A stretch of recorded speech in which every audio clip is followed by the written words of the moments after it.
and John jumps into the engine and instantaneously... What? He jumped into... Bro, what is going on right now, bro? This man jumped into the engine of the plane. Wow, bro.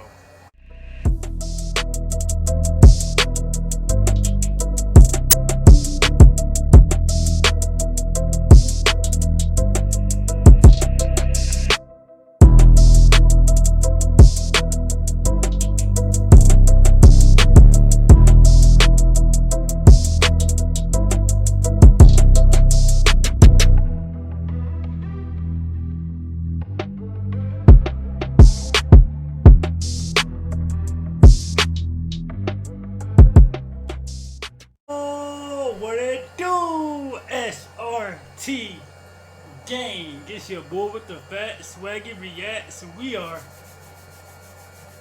back with another reaction video, man. And we back with a Mr. Ballen video. Now I told you guys that I was gonna drop one of these videos. Like, you guys hear like some sound in the background, like it's just my machine from my ankle, because I tweaked my ankle last night playing basketball. We had a basketball game last night and I tweaked my ankle. So if you hear some type of noise, like a sound, like that's just my machine is working on my ankle, bro. I mean, right now. So like, share, comment, subscribe, bro. Like we better get into a Mr. Ballen video, man. Like man does the unthinkable right before takeoff. Y'all know how I feel about these planes, man. These planes are super like dangerous, man. Well, like a lot of people say that planes are like the safest way to travel. You know what I'm saying? But I wouldn't know because I've never been on one. So like, this is gonna be a crazy story. I'm pretty sure of it. Mr. Ballen always comes through for us. So if you guys are are fans of scary stories and all that stuff, hit that subscribe button, man. I drop one of these every night at 11 p.m. As you guys see, this is a 30-minute video. So kick back, relax, and enjoy the video, man. So without further ado, man, let's go ahead and get into this thing. Shouts out to Mr. Ballen, man. Let's go ahead and get into it. Let's go, man. Let's go.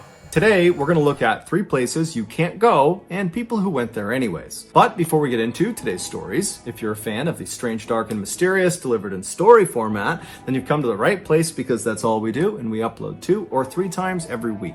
So if that's of interest to you, the next time the like button needs a pair of socks, offer to loan them a pair of yours. But make sure they're the kind of socks that immediately slip down under your heel into the shoe as soon as you start walking. Also, please subscribe. Listen, I hate those kind of socks. Those like ankle socks, kind of like, I think what he's talking about, those little ankle socks.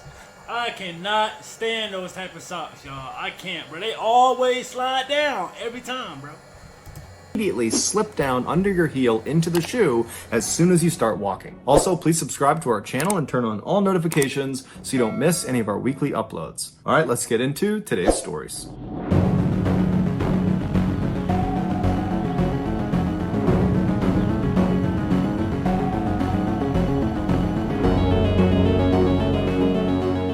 In 1990, 31-year-old John O'Brien was a landscaper in a town just outside of Chicago, Illinois. In January of that year, he and his friend David decided they wanted to escape the cold Chicago winter and go on some vacation to somewhere nice and warm. And so they decided to book a trip to the very sunny Caribbean islands of Trinidad and Tobago. They left for their trip just a couple of days later, which was believed to be January 8th or January 9th, and the hotel they were staying in was right near the airport in Trinidad. So they land in Trinidad, they get off. It's a beautiful sighting of Trinidad, bro. That's beautiful, bro. Beautiful. Off their plane, they make their way out of the airport, they go to their hotel, they drop their luggage, and then they headed out to explore the town. And over the next couple of days, they not only explored Trinidad, but also the island of Tobago, which was a 4-hour boat ride away.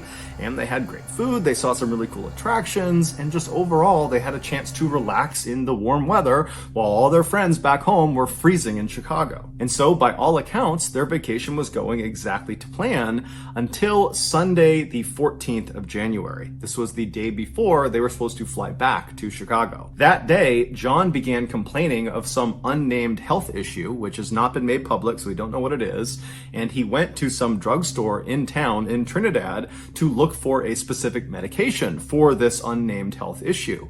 But the drugstore did not carry this medication, so John left and he went to another drugstore and another store, but nobody had this medication. And so by the time John got back to the hotel and saw David, David would later remark that John was not only distraught about not having this medication, but John was disoriented. Like whatever this health issue was, it was starting to manifest itself in this kind of disoriented state that John was in because it was not being treated. But eventually, David decided that John was okay enough that they did not need to call a hospital or call a doctor, and the two men decided to just go to bed because after all, they had a very early flight the next morning. So the two men climb into their respective beds, which are in the same room, two twin-size beds, and they fall asleep. But about an hour to maybe an hour and a half after David had fallen asleep, he wakes up to some man standing next to his bed, choking him. He's grabbing his throat and throttling him. And so David has no time to respond to what's going on. He just starts grabbing this guy's hands. Oh, nah, bro. See, y'all got time for this shit right here. People would just like, bro, like,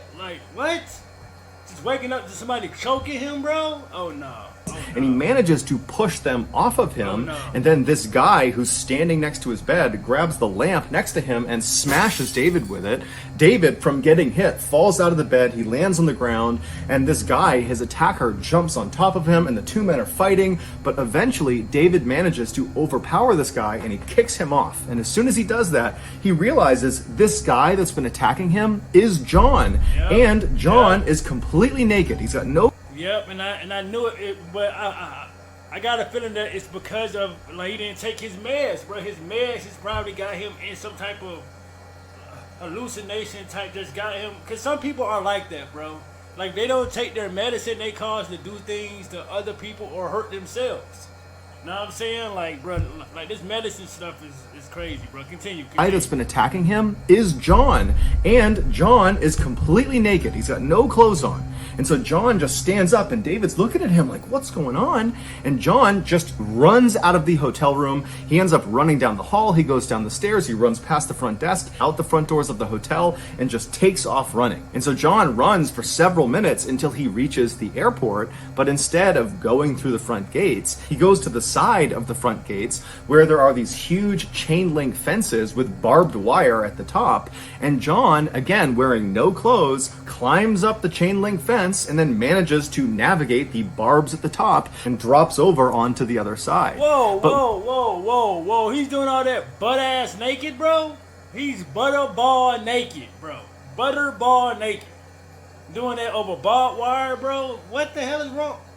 It's the meds, I'm telling y'all, bro. Where he landed, although it was on airport property, it was kind of like a trap because this airport had two fences around its perimeter back to back. And so where John landed was like this grassy no man's land between these two fences. But John was on this kind of deranged mission, so he stands up and instead of trying to get back out again, he turns and climbs the next fence, the one that is closer to the airport.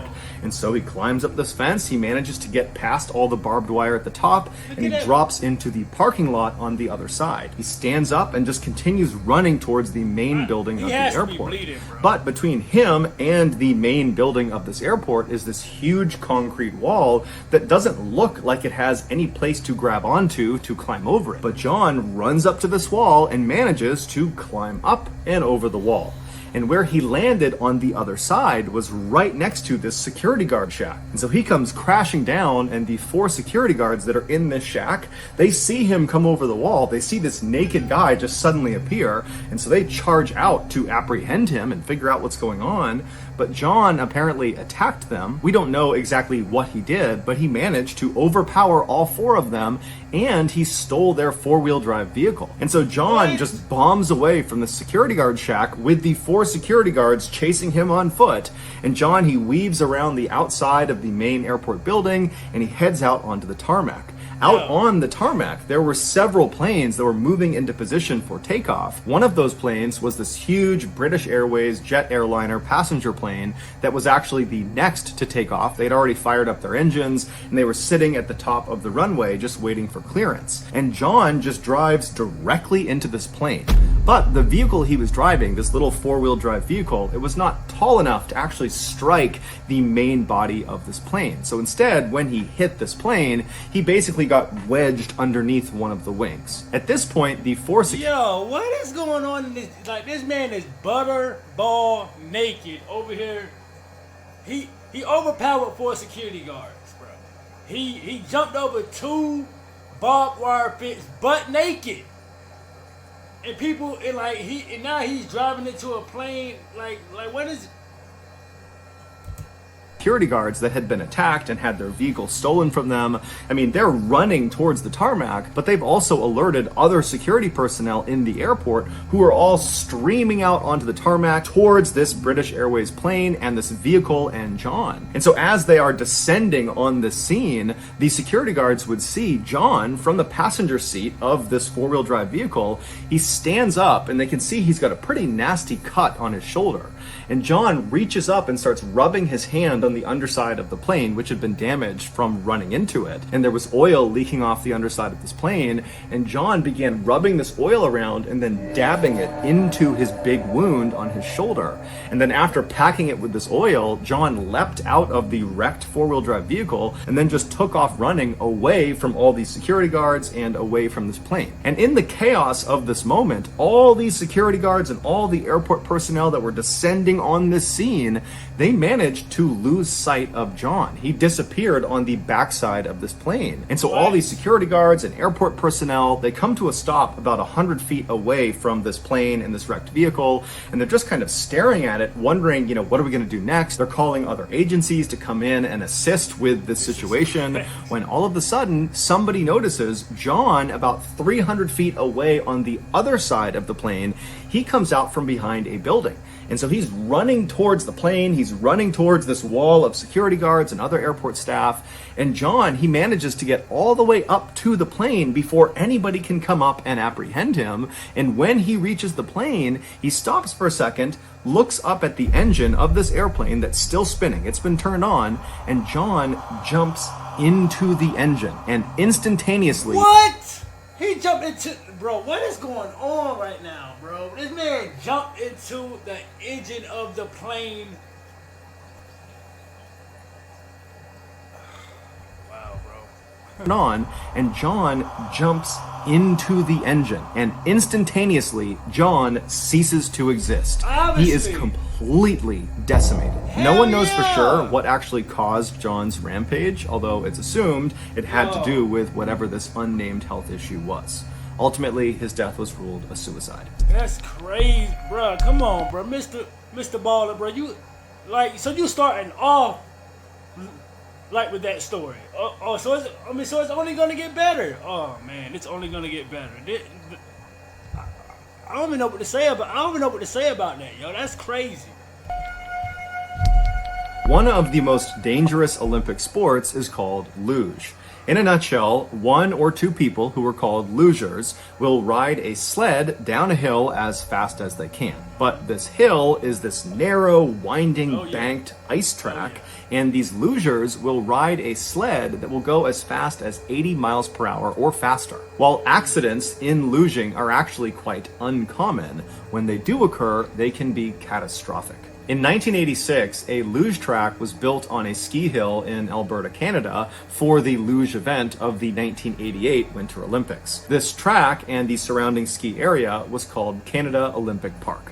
After the Olympics were over, this park was open to the public for recreational purposes. Nearly 30 years later, on January 29, 2016, 3 teenage boys snuck into Canada Olympic Park after hours. They made their way up the hill until they reached this blue 6-foot-tall fence that was covered with warnings telling people to stay back and don't go past this fence unless you are authorized personnel, and these 3 teenage boys were not authorized personnel. Inside of this 6-foot-tall blue fence, entrance was what looked like this tall flight of stairs that led up to what looked almost like a log cabin.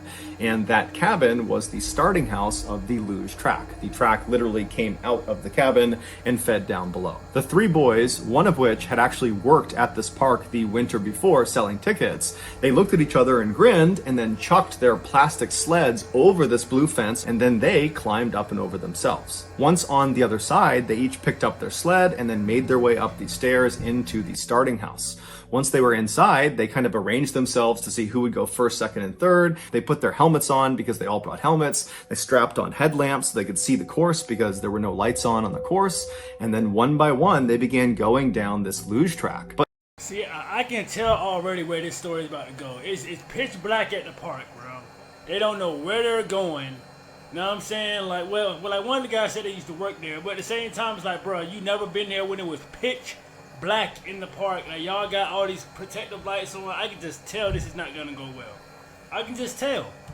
But surprisingly, it wasn't that fast. As they went down, they would actually stop and have to use their feet to get going again. But that was because they had these cheap plastic sleds that were not designed for this luge course. What you needed were these specialty sleds with blades on the sides that got you up to full speed. And so after the three boys eventually, slowly, painfully made their way all the way down to the bottom of this luge track, they were pretty disappointed, but they thought, okay, well, let's just all get in one sled and we'll go down again, and with the added weight, we should go faster. And so they marched their way back up, all the way up to the top of the starting house, and all three of them sat in one sled and they pushed off, and sure enough, they went way faster. They bombed all the way down this track. It was so much fun. They were totally exhilarated, and after doing it a couple more times, they decided, okay, you know, our luck's gonna run out, we're gonna get caught, and so they climbed back over that blue fence and snuck out of the park without getting caught. The following weekend, those three same boys, along with 5 of their friends they had recruited, returned to Canada Olympic Park after hours. And so the 3 boys that had been there the weekend before, they led the group up the hill. They got to that blue fence that surrounded the luge starting house, and one by one, each of these teenage boys climbed up and over this fence, and they made their way up the stairs into the starting house. Once they were inside, they began figuring out who was going to go in each of the 3 sleds they had brought along. And they determined they would put 3 boys in the first sled, 3 boys in the second sled, and 2 boys in the final sled. Because of how successful the previous weekend's trip down the luge track had been, according to the 3 boys that had gone, this time the group decided they did not need helmets because this was relatively safe. They also decided not to bring headlamps because they figured it would be more exhilarating to go flying down this track in the darkness. And so a little after midnight No, bruh, no. Like, see, this is where they about to fuck up at right here. Somebody's gonna get hurt.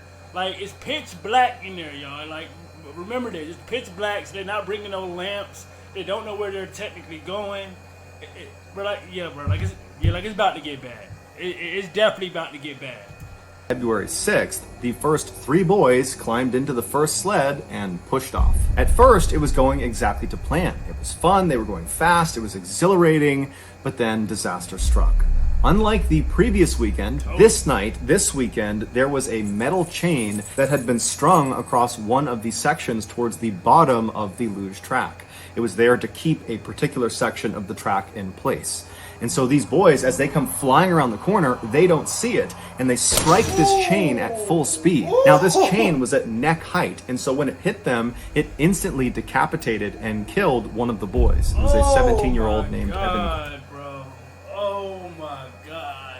What a way to die. Instantly, like, decapitated him instantly, bro. Instantly. Caldwell. And so he dies immediately, and the other 2 are thrown from the sled and landed unconscious. Now, back up at the starting house, they have no way of knowing this has happened to the first sled.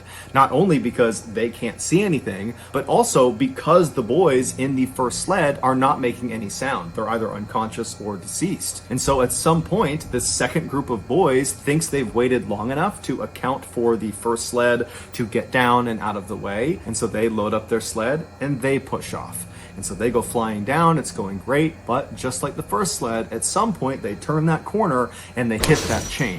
But miraculously, the second group of 3 boys, they hit the chain in such a way that they kind of slipped under it. And so they were all thrown from their sled and kind of smashed into the track. But the worst injury of the second sled was just a broken ankle. And so this group, they stand up and they're totally disoriented. It's dark. They don't know what they just ran into. Exactly. And before they had a chance to kind of collect their thoughts and yell up to the starting house to try to warn the third and final group not to go, it was already too late. All the boys could do in the second sled group was to just get out of the way as the third and final sled carrying the final 2 boys came bombing down, and they too struck that chain at full speed. One of the 2 boys on board this third and final sled was a 17-year-old named Jordan Caldwell, and he too, unfortunately, would be decapitated by the chain and would die instantly. And he was actually the twin brother of Evan Caldwell, the boy on the first sled who had also died. The other boy on the third sled would be thrown from the sled and would suffer grievous injuries as well. One of the survivors of the crash, who was actually on the first sled, his name was Caleb, and he was knocked unconscious from being thrown. When he came to, he was laying in a section of the track that was covered by a tarp, and at first he couldn't see anything, he couldn't hear anything, but he just felt like there was something lodged in his throat, and it was making it very hard to breathe. Most likely that was just from his throat being crushed in from hitting that chain. And so as he's struggling to breathe, his senses began to come back to him, and his sight came back, and he noticed he was laying down, and one of the boys who had been on the second sled was kneeling next to him. This was one of the boys that had not been badly hurt, and he had his hand on Caleb's shoulder, and he was praying for Caleb to survive. And so as Caleb is taking in that someone is praying over him, he notices somewhere else. His hearing is starting to pick up. He can hear someone else, and it would turn out to be a boy named Mark, who was on the first sled, who had been very badly injured. His face was very badly beaten up.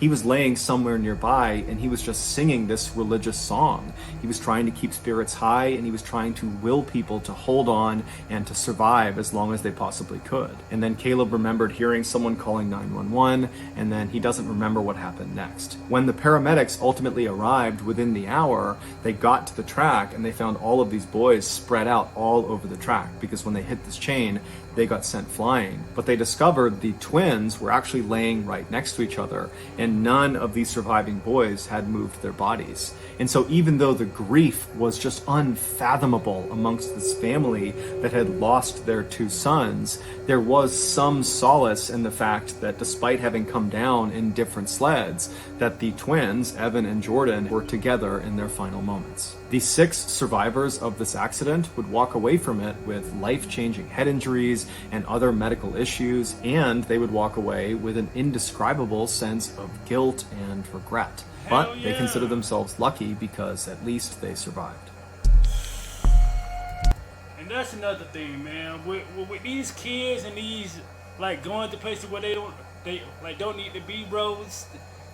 Bro, just go there in regular hours, bro. Cause y'all over here trying to do other shit, and y'all see what end up happening, bro. Y'all end up losing 2 brothers, bro. Y'all end up living with life-changing like changes to your faces, your body, everything, bro. Like, come on, man. Wow, bro. IQ, which stands for Intelligence Quotient, is a measure. IQ, which stands for Intelligence Quotient, is a measure of someone's intelligence. To find your IQ, you need to take an official IQ test, which gives you an IQ score. The vast majority of people will score about 100 as their IQ, and so that's considered to be the average intelligence for any given person. But a very small number of people will score somewhere between 130 and 160. And so that's considered to be a very high IQ. Those are very, very gifted people. And then there is an even smaller group of people that score above 160. And so that is the genius class. Anybody who scores above 160 is literally a genius. To give you a sense of just how rare that is, Albert Einstein, who is largely considered to be one of the smartest people to have ever lived, He was not even considered a genius, at least not by his IQ. He was about 160, so right on the cusp of geniusness. But as we will learn from this story, having an exceptionally high IQ does not make you immune to making unfathomably bad choices. In 1991, 31-year-old Jackie Katarik, who had a genius IQ of 170, so she was smarter than Albert Einstein, she graduated from UCLA Medical School with honors. She completed her medical residency, which was like a multi-year apprenticeship for new doctors, at Cedars-Sinai Hospital in Los Angeles, which is one of the very best hospitals in America. After that, she opened her very own practice just north of LA in a town called Bakersfield, California, and she also became a part-time professor at her alma mater, UCLA.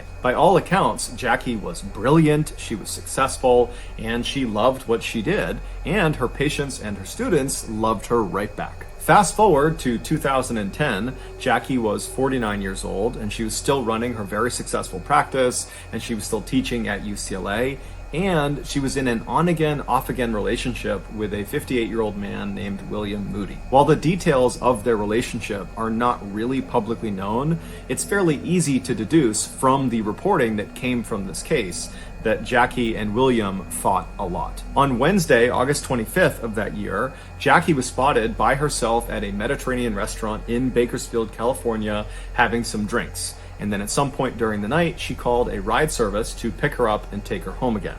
Even though we don't know this for sure, it's assumed she was too intoxicated to drive, and that's why she called the ride service. The following morning, Jackie did not show up for work. Her assistant at her medical practice is the one who noticed Jackie had not shown up, and so when she didn't, she called her boss, but her boss didn't pick up, and so after a couple of failed attempts at getting in touch with Jackie, this assistant called Jackie's boyfriend, William. And so William, he picks up the phone, and when the assistant asks him, "Hey, have you seen Jackie? She has not come into work today," William actually says, "Yes, I saw her last night." William would explain to the assistant that the night before he was in his house by himself in Bakersfield, California, not far from this restaurant where Jackie was last seen, and he said that at some point, unannounced, he saw Jackie pull up in front of his house. And so he could tell from her general demeanor and her look and her pace that she was upset about something, or he just sensed there was going to be some conflict if he went to the door. And so he decided to actually slip out the back door and kind of run away from his property before Jackie could see him. And so he actually left the property and went to a friend's house who was nearby and spent the night with this friend. And so when the assistant called William, William was actually still at this friend's house. He had not been back to his actual property. And so he would tell the assistant that, the last I saw of Jackie, it was late at night. She had pulled up in front of my house, but then I split. So I don't know what she did. I assume she left. But William would tell the assistant that, I'll go back over to my house and I'll see if she's still there or if there's some indication of where she might have gone. And so William hangs up the phone, he leaves his friend's house and walks the couple of blocks back to his own property. And when he gets there, sure enough, right out front of his house is Jackie's car. Now, William knew his house was locked and Jackie didn't have a key. And so Jackie must just be sitting in her car waiting for him to return. And so William walks up to the car expecting to see Jackie and expecting probably to fight about something. But when he gets up to the car, Jackie's not in there, but her purse, her cell phone, her wallet, that's all over the inside of the car. And so William turns and looks at his house thinking, is she in the house? Did she somehow get in? Is she on the back of the house? And so William just starts yelling. No, because if she was in the house, why would her purse and cell phone, everything still be in the car? You get what I'm saying? Oh, hold on, bro. What the hell is going on? In the house? Did she somehow get in? Is she on the back of the house? And so William just starts yelling out for Jackie as he begins to walk around his house. And so as he goes around towards the back of the house, he's yelling out for Jackie. No one's calling back. And then he reaches the back of the house and there's no sign of Jackie, but he sees there's a shovel on the ground near his back door. And then he looks at his back door and it looks very obviously like someone, probably Jackie, had been using the shovel to try to pry open the back door. Like they were trying to break in, but it hadn't worked. And so William just kind of sees that and then continues walking around the other side of the house. So he's completely walked around the entire property. There's no sign of Jackie. And so he's thinking, okay, I guess she must have gotten in somehow. She's in the house somewhere. And so William goes to the front door, he unlocks his front door, he goes inside, and even though he knows all of his doors have been locked, all the windows are locked, he's kind of on edge because he's thinking she's got to be in here. But he walks through his house and there's no sign of Jackie, and there's no sign that anybody else had been in there since he was last in there. And so he's totally puzzled because it doesn't really make any sense that Jackie's car is out front, but he's thinking, okay, you know, maybe she got here and then she called a ride service and went somewhere else, you know, I'm sure she's fine. So William calls the medical assistant and says, look, you know, her car is here, her stuff's here, but she's not here. I don't know what she's doing. I'll let you know if anything comes of it. The assistant said, I really feel like something's off here and we really do need to call the police. And so William would say, you know what? I think that's a good idea too. Let's just get them involved and make sure she's okay. And so they call the police, and the police start by going to Jackie's residence. But Jackie's not there, and there's no sign of her. The neighbors haven't seen her. And so the police go to William's household, and they search Jackie's car, and they search William's house and the surrounding area right outside. But there's really no clues as to what actually happened to Jackie. And so after the police talked to a bunch of neighbors and friends and family, they just told William and this medical assistant that at this point, they just need to wait, and that hopefully Jackie will just come out of wherever it is she's hiding or wherever she's gone. Maybe she's upset. Maybe she was fighting with William and she's run off somewhere, but we just gotta wait and see what happens. 2 days later, Jackie was still unaccounted for. No one knew where she was. No one had heard from her. No one had seen her.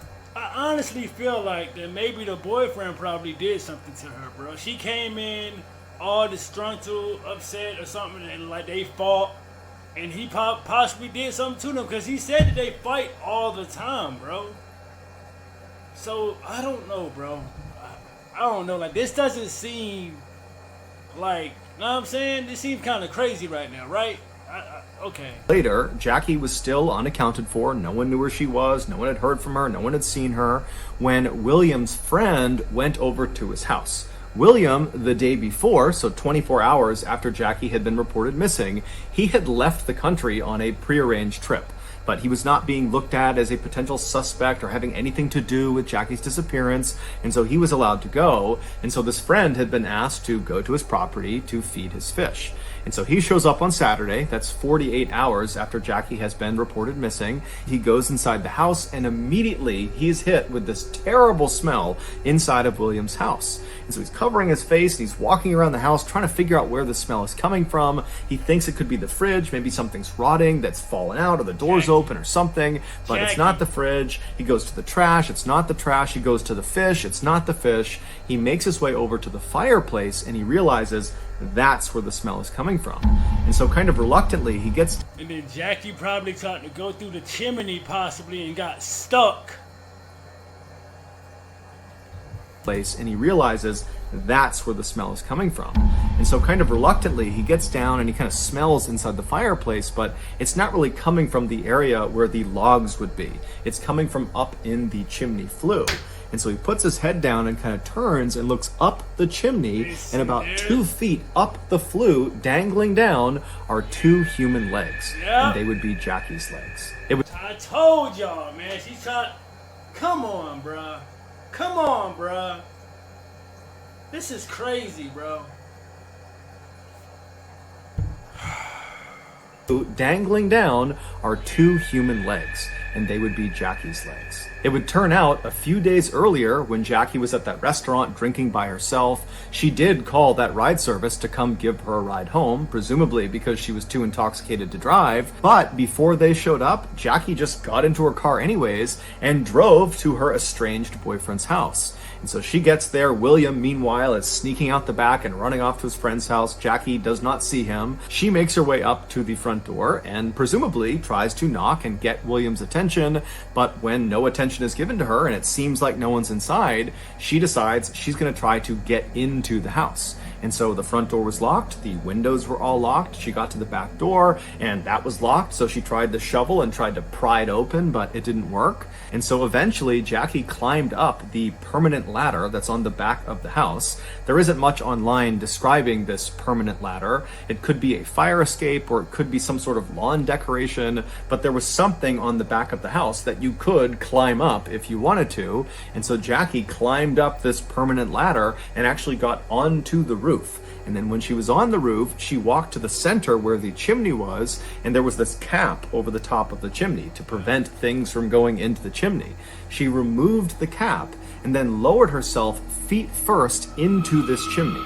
Now, it's unclear how quickly she descended this chimney, but eventually she got stuck because the width of this chimney was not uniform. It started fairly wide at the top and then narrowed as it went down. And so at some point, as she went down feet first, she would have gotten completely wedged. It wouldn't have mattered if her hands were above her head or by her side, because either way, they were useless. She couldn't bend her arms, and there was nothing to grab onto, so her arms couldn't do anything. And then below her, there was nothing for her feet to push onto. And so she was totally stuck. And since William was not in his house, he had left, there was no one there to help her. And so Jackie probably started screaming for help, but as soon as she did that and she exhaled that huge scream, her chest would have constricted from exhaling, and that would have shrunk her chest, making her thinner, and she would have dropped a little bit farther into the chimney. And then when she breathed back in again, her chest would not be able to expand back to its original position because the chimney would be restricting her. It's like this brace that's around her chest that as she gets lower and lower and lower, it gets tighter and tighter and tighter. And so her lung capacity is shrinking second by second. And as her lung capacity shrinks, she would not have had the lung strength to emit a loud enough sound to get anybody's attention. Basically, she couldn't scream. She couldn't take in a big enough breath to scream out. And so she was just stuck in this totally compromised position in this claustrophobic little chimney where she could do nothing but... Like, bro, I'm just visualizing on this happening right now. This is terrible, bro. Like, just like the other video when the lady got stuck in the bathroom closet with the heating vent. Like, the same way, bro. This is a terrible way to... And you're just slowly dying, bro. Slowly just passing away. Like, this is... compromised position in this claustrophobic little chimney where she could do nothing but wait and hope maybe William or someone took notice of the fact that she was in here, even though, again, she couldn't get anyone's attention. And so most likely she would have begun rationing her breaths because, again, every time she breathes out too much, she goes farther and farther, making it harder and harder to breathe. And at some point, starting on Thursday night, she would have heard William in the house. He would have been only a few feet away from her, but she can't make a sound loud enough to get his attention. And we know she was alive by Thursday night because neighbors heard someone faintly yelling help on Friday night. So nearly 48 hours after she got stuck in the chimney, it's believed she was still alive. And those neighbors, when they heard that faint call for help, they assumed it was kids in a nearby pool, and so they didn't do anything about it. When they found out what had happened, they thought, you know what, it was coming from that chimney. That's where we heard it coming from. Jackie would die shortly after the neighbors heard her calling for help because she was dead by the time the friend found her in the chimney the following day on Saturday. Jackie would die from mechanical asphyxia, which is basically suffocation, but it's caused by some physical obstruction. And in this case, it was the chimney. The chimney literally crushed her chest to the point where she could no longer inflate her lungs. It would take firefighters approximately 5 hours to break this chimney down to finally retrieve Jackie's body. No charges were filed against anyone for Jackie's death. It was ruled to be an accident caused by an unbelievable error in judgment by an unbelievably brilliant woman. So that's gonna do it, guys. If you found the secret and... Wow, bro. But at the same time, I feel like, bro, like if she... Okay, I felt like, okay, she could have kept calling her boyfriend this, that, and the third. Like, bro, like, she could have just said, forget it, and got a hotel or something. You know what I'm saying? Like, it's always ways around from doing stuff like this as far as going down on a chimney, knowing, like your body structure is not made to fit in a chimney, bro. It's not made for that, bro. Like with Santa, that's a whole made-up thing right there. He don't never come through no damn chimney. He too fat. Know what I'm saying? But it's like, bro, come on, bro. Mr. Ballen has done it again, man. R.I.P. to everyone who lost their lives, man. Like in these videos, man. Mr. Ballen has done it again, bro. He literally be blowing our minds with these videos, man. Super super entertaining, bro. Let me know what you guys thought about this reaction, man. How you guys feel about the whole situation that happened with Jackie, like with John in the first video, with the other video as well. Let me know what you guys thought about it, man. Make sure you guys are tuned in tomorrow when I drop another one at 11 p.m. gang and SRT gang. I am out this thing, man. Let's get it.